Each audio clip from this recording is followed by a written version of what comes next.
All right, good evening, everyone. Welcome to Science versus Scientism, episode 10. This is Cathexis, and of course, we have Quantum Eraser on. We're going to be going over the subject of evolution and irreducible complexity this evening. Now, I haven't gone through and seen this presentation yet, so it's going to be a lesson for me as well as John goes through and explains everything. So definitely pay attention because he's going to be going over some key points here that the elegance of these arguments are usually missed by the mainstream, and that's why I really appreciate John's presentations. But how are you tonight, John? Doing very well, sir. Thank you. Excellent, excellent. Well, we're going to go ahead and get right into it tonight. So I'm going to go ahead and stop screen sharing and put you on, present to everyone. And you should be good. Let me make sure it's good out there.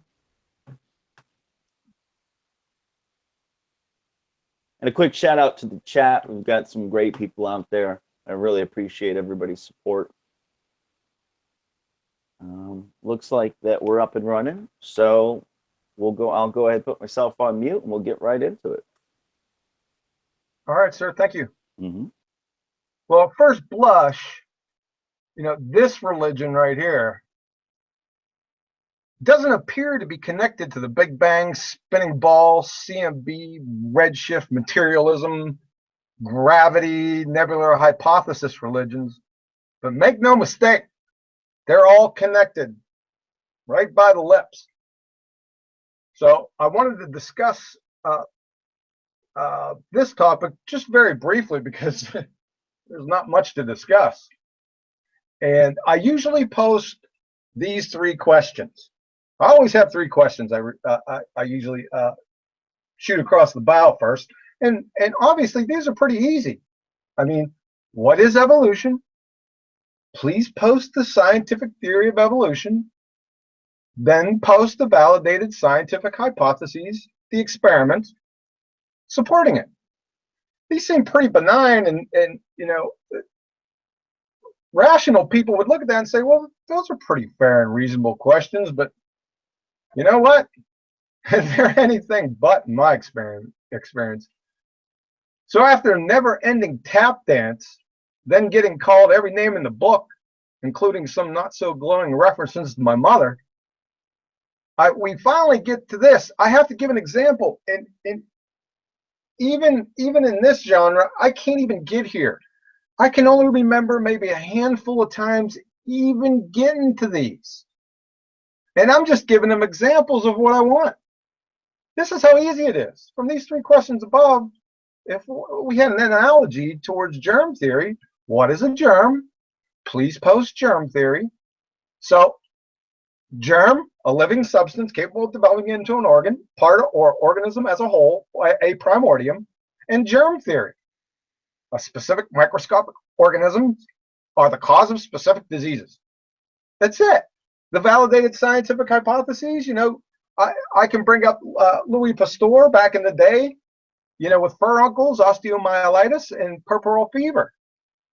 I mean, this is all that I really wanted from the questions above, but I'll tell you what, it's like pulling teeth.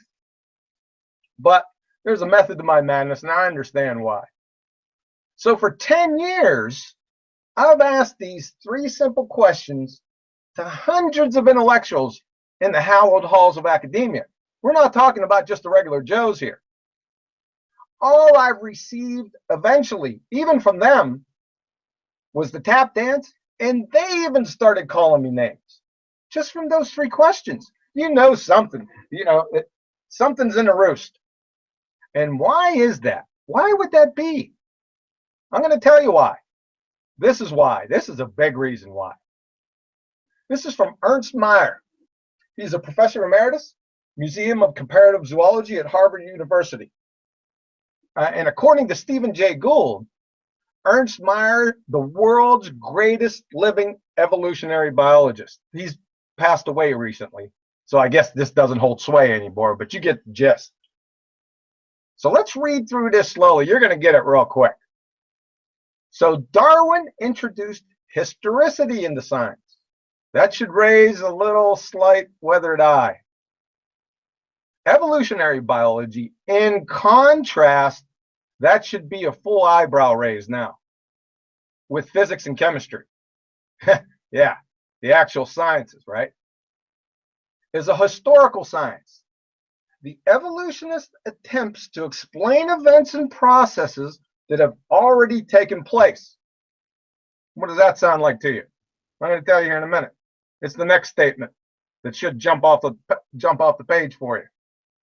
Laws and experiments are inappropriate techniques for the explication of such events and processes. Are you kidding me?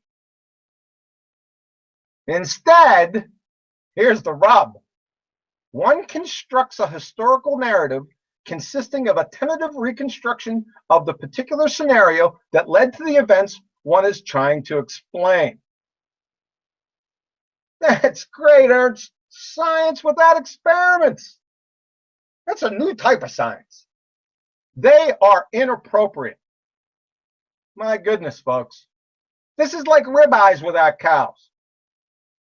Welcome to an argument from complete ignorance, just so story, his historical narrative, and a cherry on top begging the question fallacy on steroids. One constructs a historical narrative consisting of a tentative reconstruction of the particular scenario that led to the events one is trying to explain. Guess what textbook definition that is? Circular reasoning. My word. How can you have a real scientific theory without experiments and tests when, and this is from Chemistry About, a scientific theory summarizes hypothesis or group of hypotheses that have been supported with what? Repeated testing. From Quarks to Quasars, a scientific theory consists of one or more hypotheses that have been supported with what? See, it's a repeating refrain here, right? We're getting the picture. From the University of Rochester, a scientific theory represents a hypothesis or group of related hypotheses which has been confirmed through repeated experimental tests. This is what a scientific theory is for about 865th time during our episodes. So what we have here, right? The most validated, this is what we've been told, right? I've been told this so many times. I wish I had $1 for every time I was told this one. The most validated theory in the history of science, right? That's what we've heard. Evolution with no experiments. Only in Shangri-La, folks. And I'll tell you what, the fluoride must be working because this is a joke. Nice. This is a joke. Number 3, science distinguishes itself from other forms of explanation because of its predictive powers, correct? Well, from Carol Ward, paleoanthropologist from the University of Missouri, right up the street from me, experts tackle questions on how humans will evolve. Listen to what she says here. Evolution is not a process that allows us to predict what will happen in the future. We can see what happened in the past only. So listen, go ahead and you can email her. I got her email for you right here and her phone number. Go ahead and give her a call. Go ahead and discuss with her your objections. And if you get a chance, go ahead and email Cathexis and go ahead and put the substance of that conversation in. I'd like to say it. In conclusion, crocheting is more scientific than evolution, whatever that may be, because we don't know yet. So if somebody has a definition of evolution or can answer my 3 questions above, feel free. Okay, irreducible complexity, my 2 favorite words on the whole planet. I have to admit to you, I'm usually pretty calm with most subjects. I'll put up with just about anything. But admittedly, when I hear this phrase, something inside me I lose it. I go off the reservation for a bit lose my wits. Combine this phrase with debunked, and you better send the paddy wagon for me. But after a while, I go ahead and get myself back together. You better gird your loins. Gird them. So this concept was well known before Woodstock. This is from Michael Polanyi, Life's Irreducible Structure, and this was from 1968. Now, we all know who popularized this. It was Professor, and you can add the expletive here, your favorite one, Behe, Michael Behe.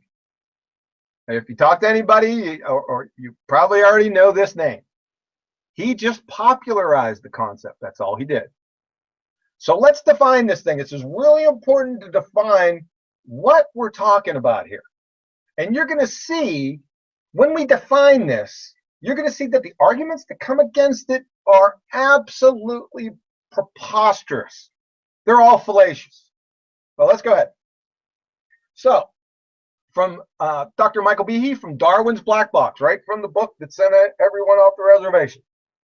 So, a single system composed of several well-matched interacting parts that contribute to the basic function, wherein the removal of any one of the parts causes that system to effectively cease functioning.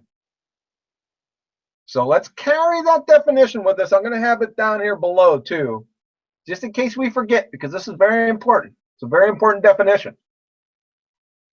So why did this prima facie ground squirrel level truth, drive people off the deep end? I'm going to tell you why. Because of Charles Darwin.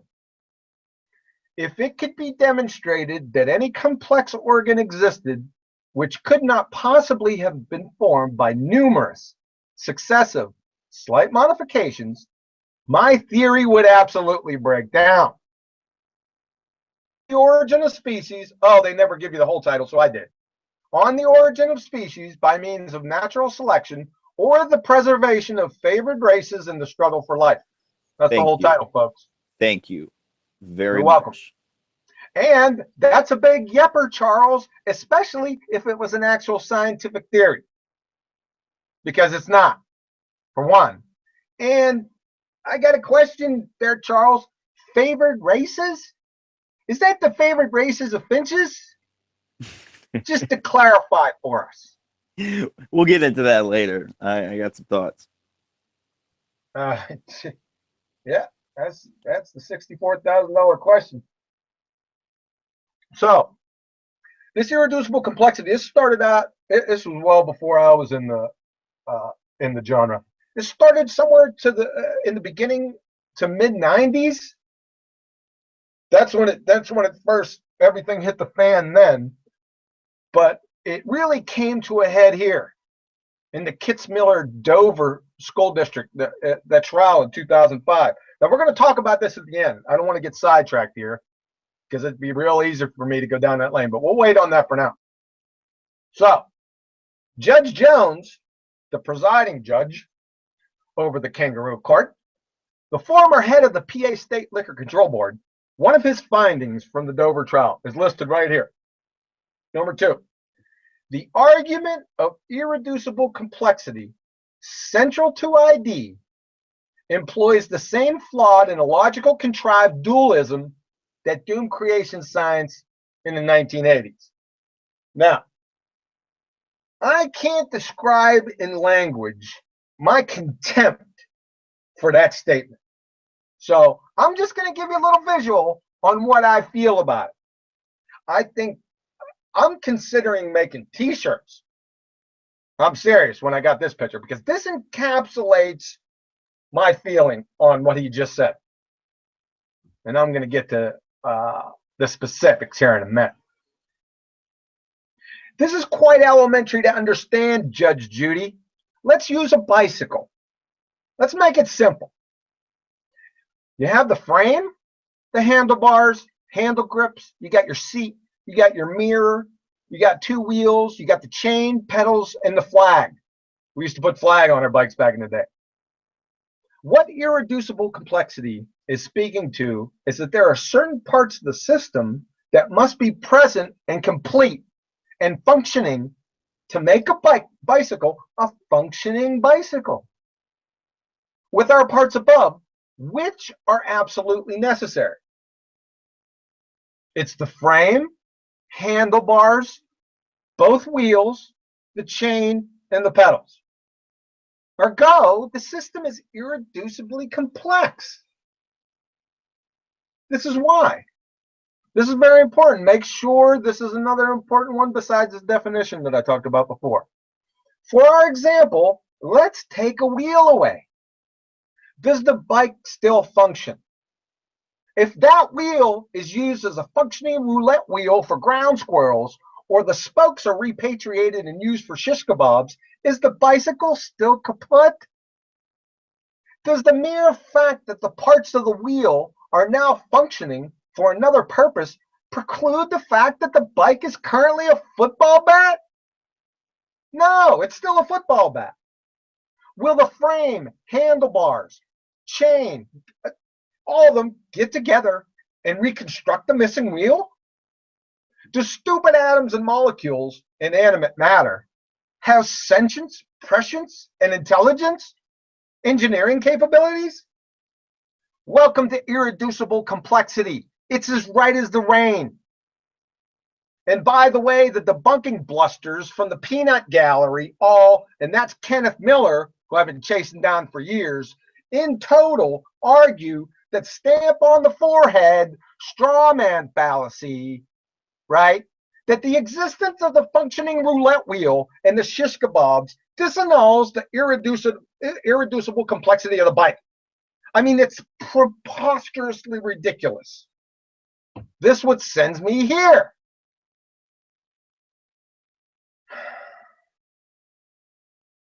Let me take a breath. All right, Kenneth. Please reconcile this irreducibly complex system. Okay, this is the abbreviated version minus translation, the DNA translation. So, to make one functional protein, DNA, the blueprint or the instructions or the software, needs to be unzipped, read, and copied. It's called DNA transcription. RNA polymerase is RNA plus functional proteins. This is a mind-boggling complex rotary motor, tape reader, and copy machine, not including the roughly 70 other co-regulators that have to work before and in concert with RNAP that, if not all there and working properly, gives you bupkis. You don't get anything. That means the entire process is irreducibly complex. If RNA polymerase is missing, or one of the 70 co-regulators, those are functional proteins, do you get 1/70th of a functional protein or no functional protein? You get 0. That means the process is irreducibly complex. It's as simple as that. And aside, how are you getting the first functional proteins when you need functional proteins coded specifically for on DNA to make functional proteins? Is that like the space shuttle giving birth to the space shuttle assembly plant? I don't want to go down that road for right now. Let's get back on this irreducible complexity. So, Kenneth, after you reconcile this, Kenneth, I have roughly 1,000 more. That is DNA transcription, translation, replication. We have glycolysis, we have the Krebs cycle and the electron transport chain. We have gluconeogenesis. All these processes in total are irreducibly written, snotting complex. The actual argument is this. You have copper and iron ores. That's ribose, nucleobases, phosphates, and amino acids. You need the Aerojet Rocketdyne RS-25, that's the main space shuttle engine, or ATP synthase right now to survive. So, show how stupid atoms, the copper and iron ores, make the first piece. I want to see that little maneuver. Then the 1,000 plus additional parts that have to work in concert to make the interlinked system function. This isn't to you guys. This is to Kenneth. You netwit. Sort of this scenario. See if you can follow this. Premise 1. Interlinked systems require all their parts to be present and fully functional in order to function at all. Premise 2.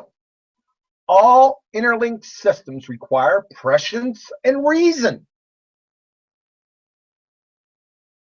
If any part of an interlinked system is missing, the system doesn't work. I know, real profound. Premise 4. Gradualism states that the system comes about with slight changes over time. Premise 5. Such slight changes over time denotes that parts of the system will develop at different rates because it's gradualism. Hence, it's not a functioning system yet. Conclusion: a gradual system will not allow for the initial presence of the functional interlinked system, since the parts required will develop at different rates, i.e., they're not there yet.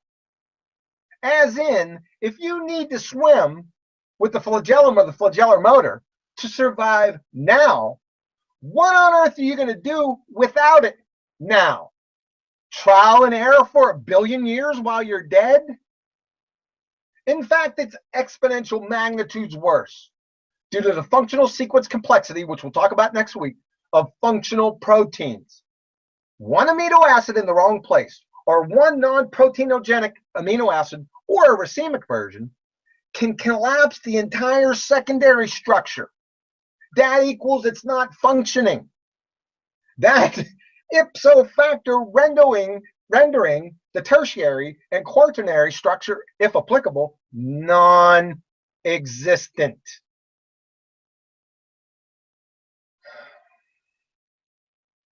All right, the blood coagulation cascade. This is the first one.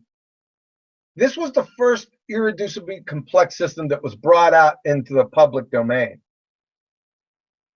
Like I said, it was somewhere back probably in the early 90s, mid 90s. This one was brought up by B. Now, this gets, I'm going to get a little detailed here, but you don't have to worry about that.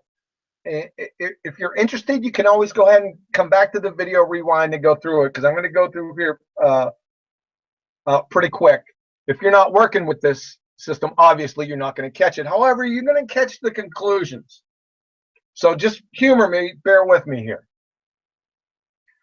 So like I said, this is a very complicated mechanism, and I'm just highlighting a few steps. So basically, fibrinogen, it's inactive in blood. You have prothrombin, that's inactive in blood. Also, bear in mind that plasminogen breaks down the clots after the cascade is complete and the healing has taken place. So when you cut yourself, prothrombin is converted to thrombin, which then converts fibrinogen to fibrin, which then forms networks of polymerized fibrins at the site of insult that clots the blood and stops the bleeding. These factors have to be inactive in your blood until insult, or else you'd get runaway clotting and vapor lock. Make sense? So we have Russell Doolittle. He's a professor of biochemistry at UC San Diego. He's the member of the National Academy of Sciences, and he's worked on blood clotting for 50 years. And at that point, he was the world's foremost expert on the subject. He published A Delicate Balance in Boston Review, which is published by MIT, and this is what he had to say. He said, recently the gene for plaminogen, remember this one, we're going to be coming back to this, was knocked out of mice. Then the same workers knocked out the gene for fibrinogen, another line of mice. And what do you think happened when these two lines were crossed? For all practical purposes, the mice lacking both genes were normal.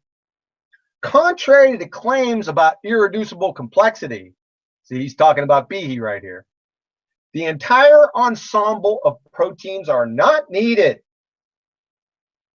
Music and harmony can arise from a smaller orchestra.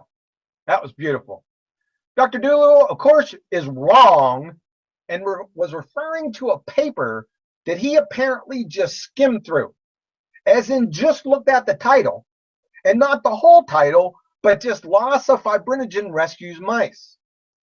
This paper is loss of fibrinogen. That's getting hard to say now. Rescues mice from the pleiotropic effects of plasminogen deficiency. This is by Thomas Brugge. It's 1996 in the Cell. Well, of course, it's going to rescue them, Professor. If you don't have fibrinogen, the clotting, you don't have clots in the first place for them to have plasminogen clear them. Duh! From the author's abstract, mice deficient in plasminogen and fibrinogen are phenotypically indistinguishable from fibrinogen deficient mice. Listen, this is to say that the new line of mice that are missing both plasminogen and fibrinogen have all the problems of the fibrinogen missing line except thrombosis.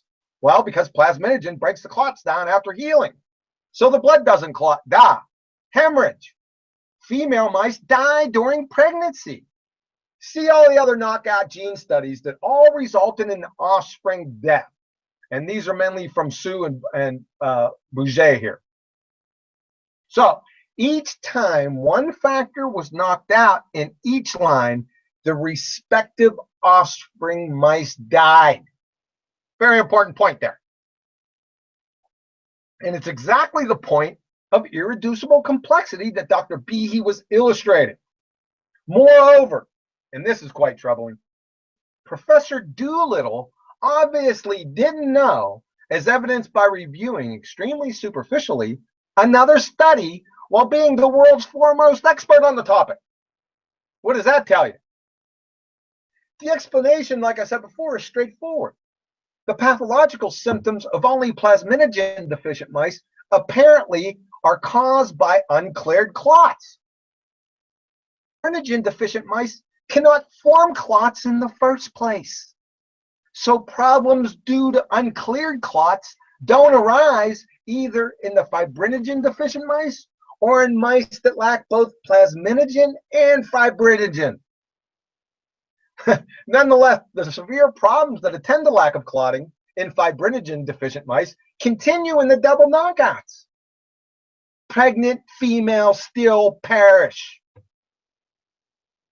I know that was a little bit long. Like I said, you could go back and go through there after we're done, or at your leisure. So, but we're not done. Watch how this a priori adherence to fairy tales cascades, and a typical clumsy tactic used by many evolutionists, whatever that is, propagates. Note, in Professor Doolittle's response to Dr. Behe in the previous MIT article, remember I highlighted this. It's supposed to be plasminogen, and obviously it's misspelled. You know, it's not a big deal. You know, the professor, he just made a small typo. It's not a big deal. He surely knows how to spell the word correctly. That's not the point. Michael Ruse, the philosopher of biology and world-renowned Darwinian supporter, decides to chime in on this a year later. This is what he has to say.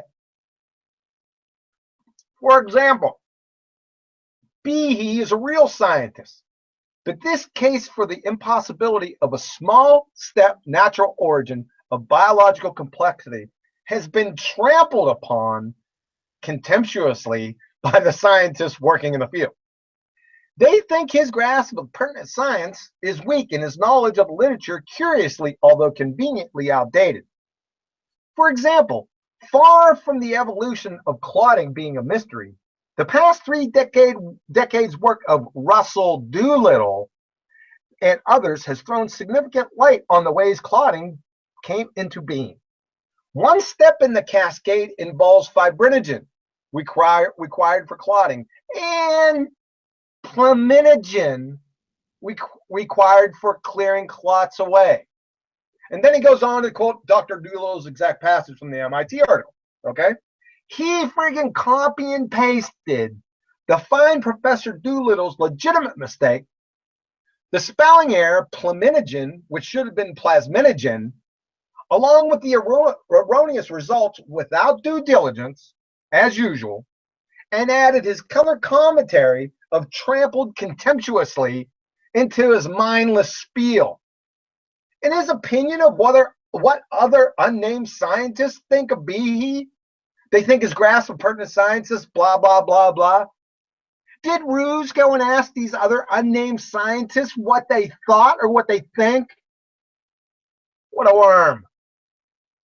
Who else was ready to put the foot in the snare? So this was Dr. Neil Greenspan. He was professor of pathology at Case Western. Check this one. The design advocates also ignore the accumulating examples. I can remember reading this for the first time of the reducibility of biological systems. As soon as I seen him say this name, I said, oh, goodness gracious. Let me run out to the garage and get the Louisville Slugger. I know what he's going to do. So anyway, as Russell Doolittle has noted in commenting on the writings of one ID advocate, and we all know who that is, Dr. Behe, mice genetically altered so that they lack either thrombin or fibrinogen have the expected abnormal hemostatic phenotypes. However, when the separate knockout mice are bred, the double knockouts apparently have normal homeostasis, reducible complexity after all, at least in the laboratory. And here's the reference. So this is absolutely pitiful. He not only repeats the same exact mistake Professor Doolittle made concerning the mortality of the bred knockouts, the mice died. Thrombin wasn't knocked out in the study, doctor. It was plasminogen and fibrinogen. This is pathetic and reprehensible intellectual laziness at best, and academic fraud at worst. They deferred to Professor Doolittle without the slightest scrutiny or due diligence, then propagated the company line. Moreover, when didn't the editors of the Scientist catch this before publishing? I mean, this was right in the face prima facie stuff. My 10-year-old would have caught that. There's your science. Take a big whiff. Oh, unofficially, Dr. B finally confronted Dr. Doolittle and pointed out his mistake concerning the mortality. Dr. Doolittle replied back in an email privately, oops, but never retracted his statements. Like I said, that's unofficially now. So one of the arguments that purportedly refuted Behe was the clotting cascade in most land-dwelling vertebrates has two pathways. They have the intrinsic and the extrinsic pathway. They both arrive at the fork in the Y with factor 10A, the final common pathway. Since there are two pathways that can reach this point, the system before the fork in the Y is not irreducibly complex. Duh, why? Well, by the simple fact that there are two pathways. There's two roads to get there. So what is irreducibly complex about this system is everything after the fork in the Y. From factor 10A, which converts prothrombin to thrombin. And that is the 4 steps of the final pathway, the actual blood clotting. The argument and arguments that purportedly refuted Behe was that whales and dolphins lack factor 12, the intrinsic pathway, pufferfish lack factors 11, 12, and 12A, the intrinsic pathway, and jawed fish lack the intrinsic pathway altogether, and their blood still clots. Well, so what? They all have the same extrinsic pathway that leads to factor 10A, the entire point. So the argument in total is a straw man and non sequitur from the Black Lagoon. This argument is tantamount to saying that a bike doesn't need both its wheels because unicycles function with one wheel. My word. We can solve that. This is really easy to solve. Take all these knockout factor and knockout factor 10A or any single of the following: prothrombin, thrombin, fibrinogen, fibrin, or factor 12A. which is activated by thrombin. And let's see what we get. Moreover, let's knock out vitamin K. It's a cofactor, and see what we get. Oh, and this is going. Then this is quite profound. Let's then cut the mice and see what happens. Why don't we? Jeez. Tip: logical fallacies are fallacious and define critical thinking skills.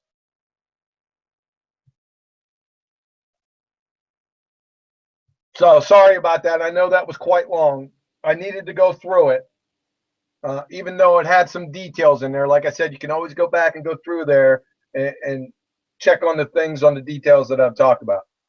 Essentially, what I gather that was a particular type of, you used the term knockout test, where they were knocking out certain elements of the blood clotting process genetically. Sure. And they all died. There was never a way for them to actually make it work. So it depends on which one you're talking about, because like I said, it depends on what type of animal that you have, because there's different types of blood clotting cascade systems and in different vertebrates, like I said above. So you have to be careful and specific on which one you're talking about. All right. If you do go into this genre, and it's a big, there's a lot of knockout studies.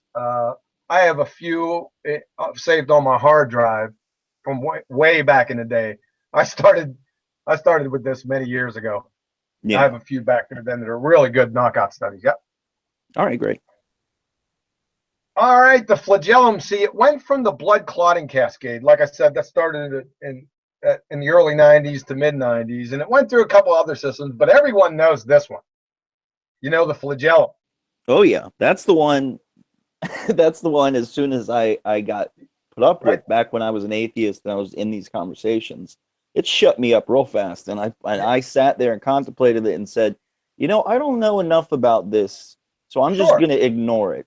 Sure. Seriously. Why, did people challenge you on this?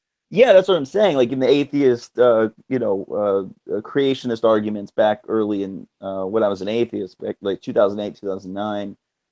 Anytime this argument would be put forward concerning the flagellum, and I'd watch videos on it, I was just it was cognitive dissonance. It's like, how could that be? I don't know. You know what I mean? And boy, I'll tell you what, they were shouting from the rooftops, "Oh, B, he's out of his mind. Irreducible complexity, that's been debunked." That's all you hear, right? Yeah. I'll tell you what, if there's anyone out there that wants to debunk this, just go ahead and let Cathexis know, or go ahead and put your comments in the video below. Okay? I triple dog dare you.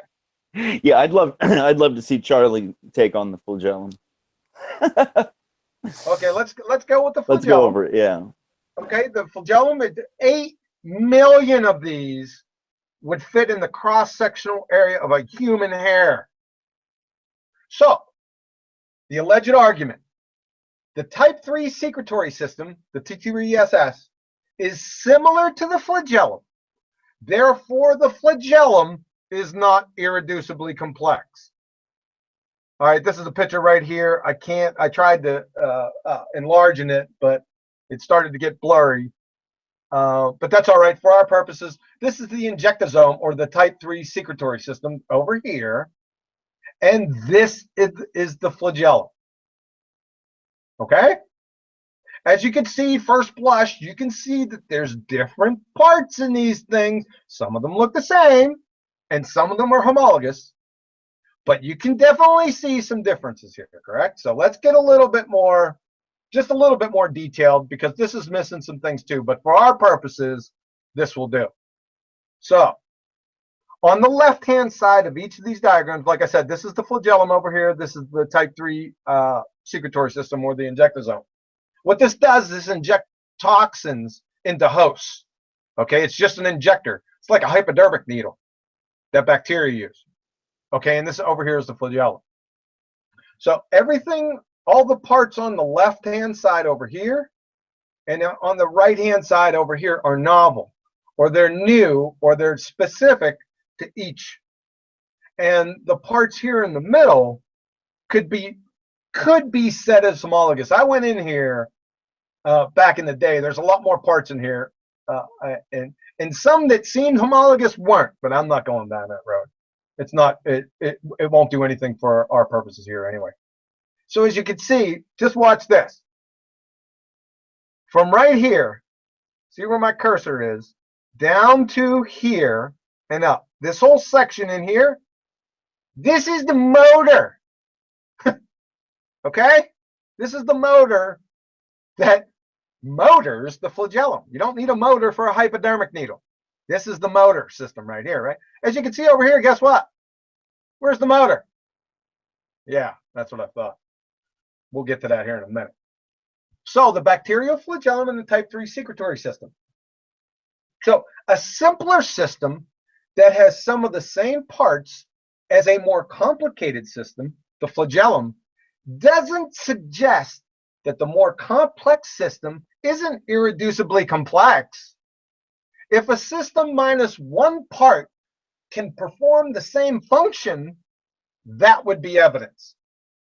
But if you see another system that looks similar to the more complex, but has 10 missing, it could be 2 missing parts, and performs a different function, then at best, it shows that some things are just made using a similar pattern and materials and says absolutely nothing concerning the irreducible complexity of the original, more complex system. A Cessna has many things in common with a Boeing 767, but the design differences require an intelligent agent to bring them about.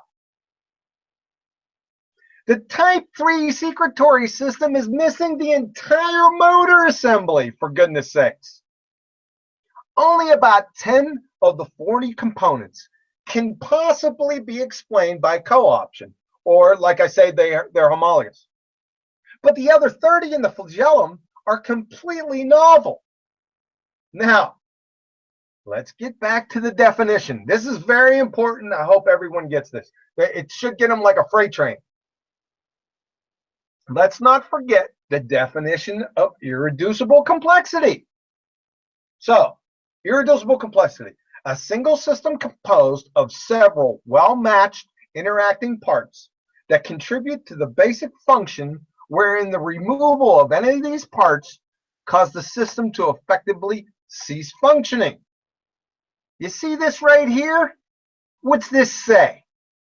A single system. Is the type 3 secretory system and the flagellum a single system? Or are they two separate systems, peradventure? Is the comparison of the type 3 secretory system to the flagellum a valid, irreducibly complex argument? Or is it painfully incoherent red herring fallacy? I just wasted my time going through all this stuff. It's this. It has nothing whatsoever to do with the argument. Yeah, but I'm sure you hear it quite often. hence the reason to put it in there. It seems to be their go-to answer. I can't make this any more clear. Is this two systems or one system? Yeah. Are these two completely different systems or one system? Yeah. Yeah. I don't know. I don't know. Moreover, even in their fairy tale view, they must be attempting to postulate that the need to inject toxins into hosts came about, all magical, mytho-mathematical, before the need and ability to swim? Come on! Their own scientists, and I got that little quotations right there, say the opposite. It seems plausible that the original type 3 secretion system for virulence factors evolved, whatever that is, those of the flagellar assembly. It would have been better said devolved from,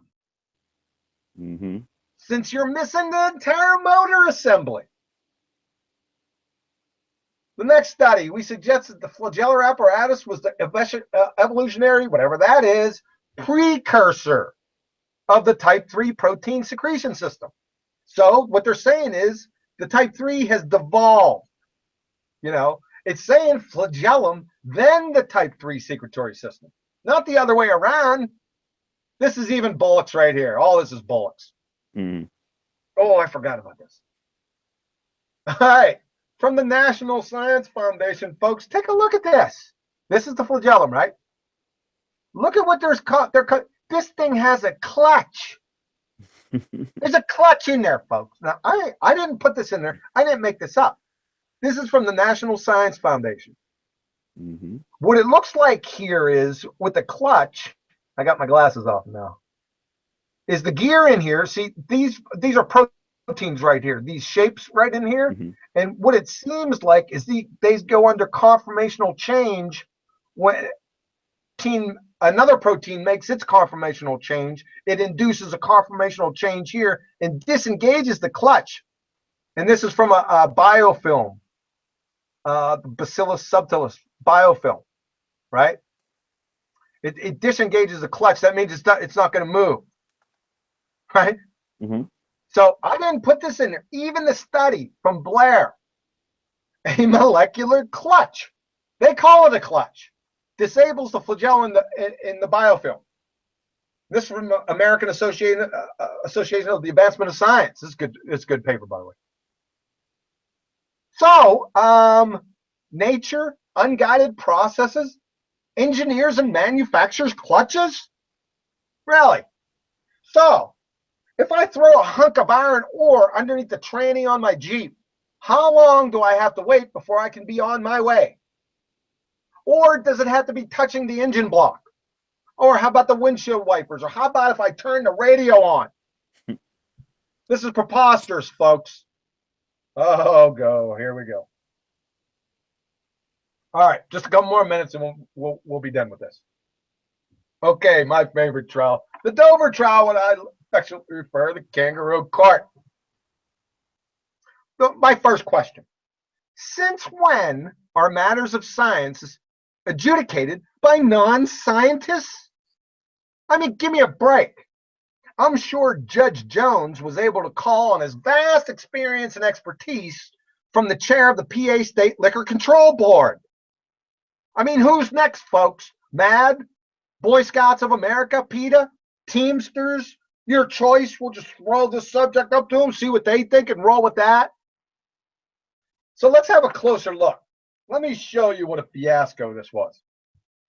So, you're going to like this.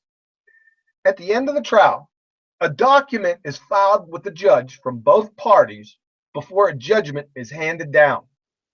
So both sides filed with the judge a document. Is called a finding of fact and conclusions of law document.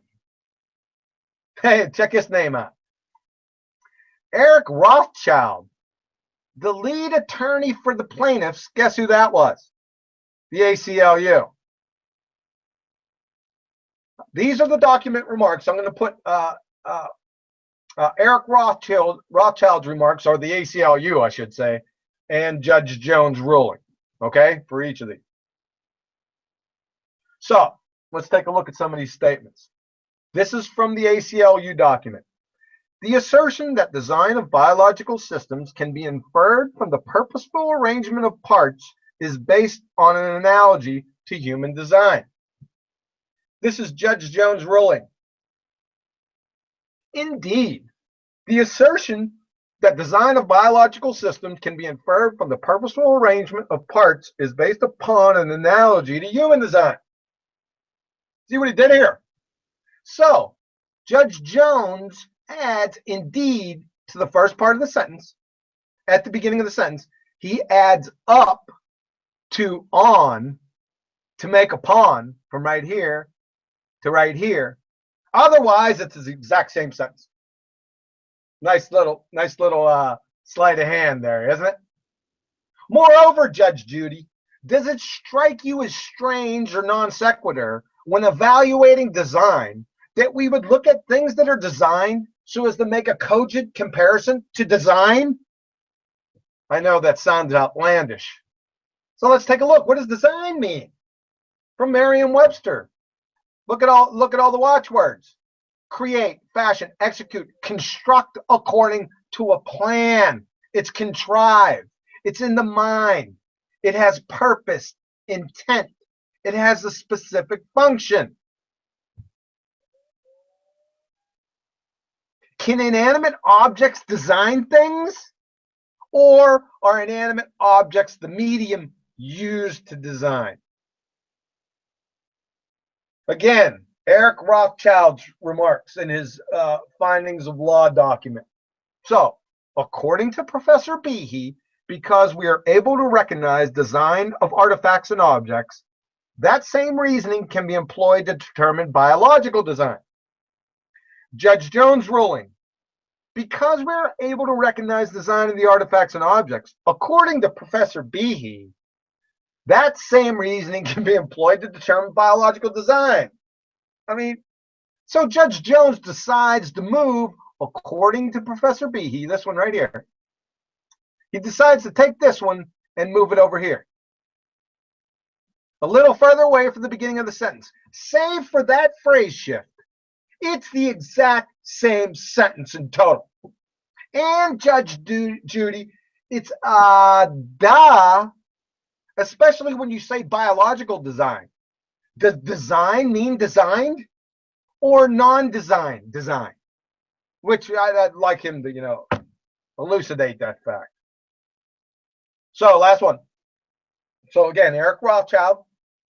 Professor Behe testified that the strength of an analogy depends on the degree of similarity entailed in the two propositions. If this is the test, intelligent design completely fails. Judge Jones' ruling. Professor Behe testified that the strength of the analogy depends upon the degree of similarity entailed in the two propositions. However, if this is the test, ID completely fails. So can you pick them out? It's becoming pretty easy now. So he adds a semicolon and however. That was really tricky.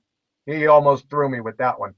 He added, there's his favorite one, another up to upon, or up to on to make a pawn.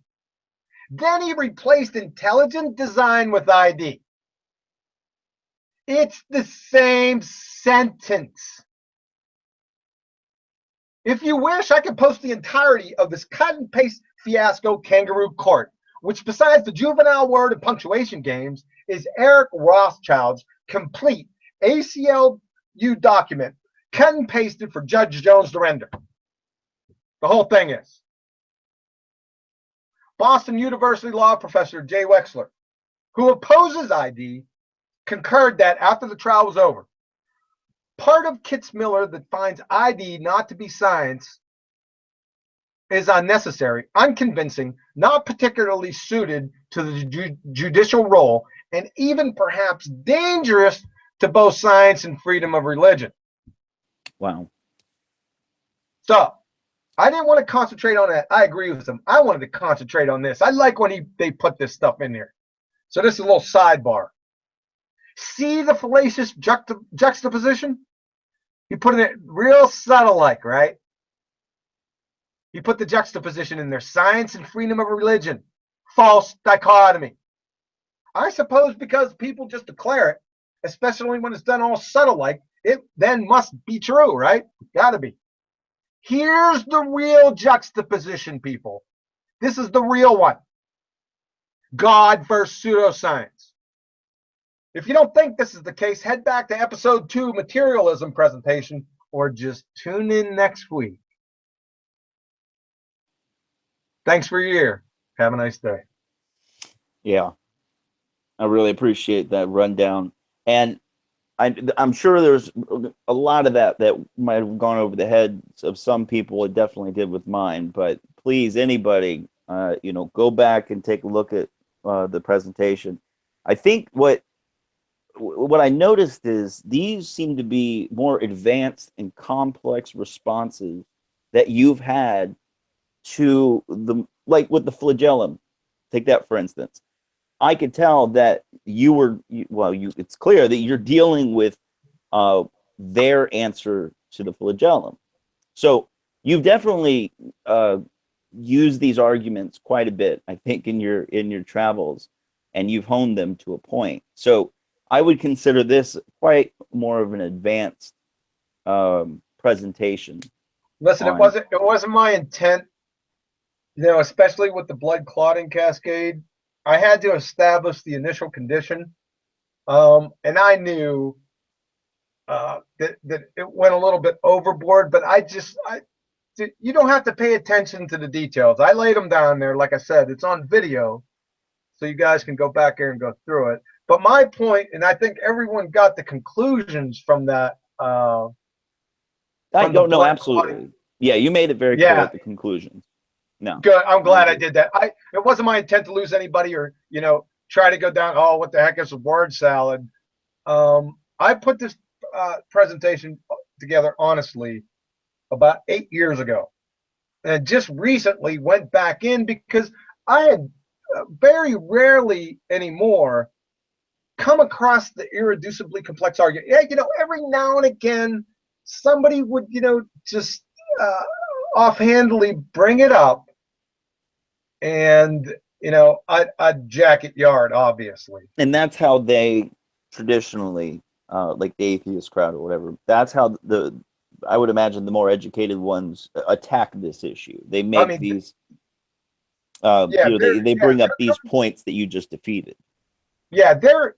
You know what? This is starting to make a comeback because over the past few months, I've been hearing a lot of stuff about irreducible complexity. For some strange reason, it's just popping up. And I have to go get the sedatives. Uh, First, so and then collect my wits. But let me tell you something. And I shouldn't have said that to people. I can already see it in the comments below the video.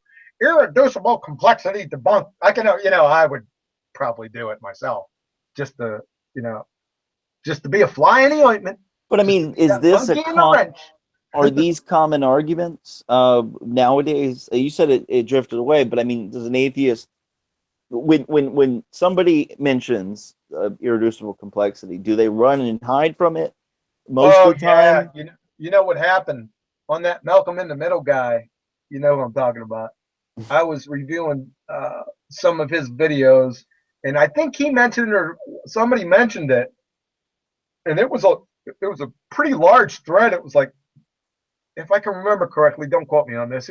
Something like 80 posts. Everyone chimed in about how it was debunked and this and that. And I said, after I, took the sedative, I said, "Oh, really?" So I put my arguments down at the end there, and there hasn't.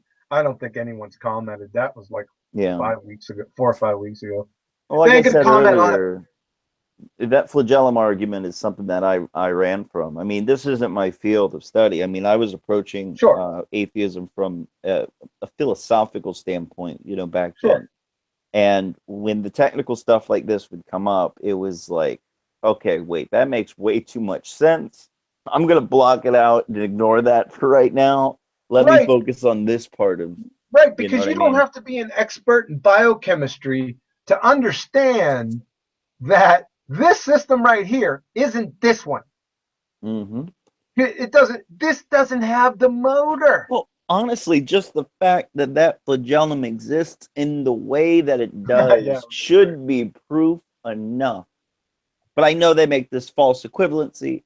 They try to say that these are connected in some significant way, like the one on the right, essentially is working with the parts on the left there, and that's I get where you're coming from. It's no, completely the whole fallacious. thing's a fallacy. Yeah, it's Their whole fallacious. position is a fallacy. Remember the definition. Yeah, Remember, they're reaching. they're not only reaching, they're making up a straw man. It's a straw man via red herring fallacy, is what it is. And they're clubbing to death. They're not arguing the definition. They're not arguing irreducible complexity. We all know that. Listen, we don't even have to come down here. We could just go to the bike. Yeah, yeah. Bike is the answer. I Yeah, that's right. I agree. Now let's go back to what you were talking about in the beginning. Could you read me off the title of Darwin's book once again? Oh, you want to head back? Yeah. Yeah, because this is something. I mean, it's Oh, more word. of a broad issue that I like to touch upon, and Okay. it's funny that as soon as you mention this full book name in front of somebody who's a materialist or an atheist or an evolutionist and whatnot, they get really mad. So I don't let's know why. see. It's just the title of the book. On the origin of species by means of natural selection or the preservation of favored races in the struggle for life. Now, the angle I go with this is if you are to look at the progression from Darwin's ideas to the notion of Darwinism, which was a philosophical and considered in the scientific community like it was a strong idea, Darwinism, then all of a sudden you have eugenics pop up. And we're talking about mid 1800s to late 1800s. And let's put it in context too, because around that time period, listen, there was some serious prejudices. Okay, so that's the context. Go ahead. Well, sure, absolutely, but it was still scientifically recognized with esteem, with public support. Okay, even if it is in the context that there was slaves and all of this other stuff, it doesn't matter. What I'm saying is the movement within the modern scientific community to sculpt humanity's direction in the way that they wanted to do with eugenics is horrifying in retrospect. Oh, there's some bad stories back then. Well, I mean, let's not be coy about it. The Sure. 1900s, especially the first 50 years of the 1900s, you could probably chalk up about 100 million people in the wars of World War One, World War Two, Sure. and through whatever programs that they had, and the sterilization, and I don't even like to go down the whole list of it all, but I I see the connection of Darwin to Darwinism to eugenics to what happened in the 1900s, Oh, essentially. definitely. Oh, there's definite connection. That's the whole worldview or philosophy behind it. And what people don't understand is that eugenics never went away. It just got better public relations. Good old Edward Bernays saw that the word needed to go away because of what Hitler did. If whatever he did to the fullest extent, I mean, historically, the victors write the history, so we don't know. God knows really what America's done. You know what I mean? Like we Sure. don't know the scope of it, but they did. The idea never went away. It just went underground, and we find traces of eugenicists left and right. Bill Gates, eugenicist. If you're involved in vaccine programs, I guarantee your philosophical nature is one of a eugenicist. What did that one guy? Wasn't he a prince in England? What was his name? If he said that he wished he could come back as a virus. Oh goodness, I think that was I can't remember. the prince. God, what is Yeah, his right, name? right. I don't know. I can't remember. But yeah, I think that there's a direct correlation. I think it's quite clear for anybody listening between Darwin's ideas and all the way up to eugenics and Oh, he was to a philosopher. Darwin was a philosopher. yeah, That's all he yeah. was. There's no theory And here. and what a lot of people I think misunderstand is when we're talking about a subject like this is that adaptation occurs. What people are modernly think of evolution. Whoa, Of stop, pardon. stop. What?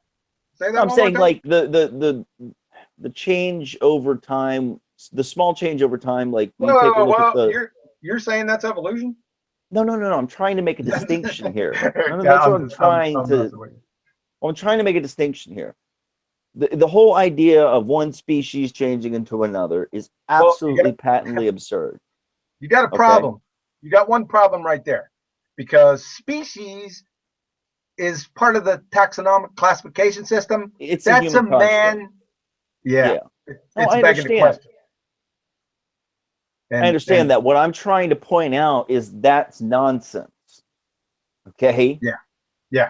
This is Sorry. a just so story Yeah. that they've put out as the is a creation story.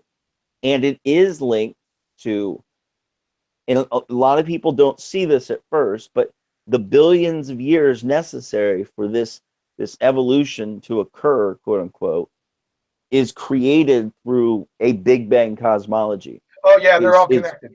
all Yeah, this is is connected. originated Yeah, through the ideas of heliocentricity, then exactly. extrapolated to Big Bang cosmology, Exactly. and it were this infinite universe expansion with etc. And then evolution, the billions of years needed for that exists in this paradigm. It Exactly. You is got it. the creation story of the materialists. Yeah, exactly. You got it. You just summarized it. Yep. That's it. Yeah. And Like, better. people, if they look, I don't care what your belief system is at the end of the day. I really don't. People believe in a ton of things, but people need to be honest about what they believe, and it needs to be pointed out as a belief system. This is a if somebody wants to call any other religion a fairy tale, you're going to have to call materialism a fairy tale too. Their belief system, what I mean in the context of this is a just so story, it is just a creation story. And they, Yeah. how did Krauss put it? Oh yeah, matter can create itself. All you need is a little bit of gravity. Seriously, that's a quote from him talking about you sure the that Big was Bang. you sure that was Krauss or was that Hawking? No, it was Krauss. Well, he might have been quoting Hawking, but no, I was Krauss on a panel where somebody asked him about that, and Yeah. he said, "Of course, matter can create itself. All it needs is a little bit of Really? gravity in the singularity." He was talking about the Big Oh, Bang. so Yeah, Matt, so that would mean that it pre-existed before it existed, then it poofed itself into existence. Yeah, it makes perfect sense to me. yeah, yeah. So, yeah, the whole point of all this is I want people to realize their philosophical axioms that are being conscripted to them by this scientism institution that has been beset upon us over the past 450 years or so.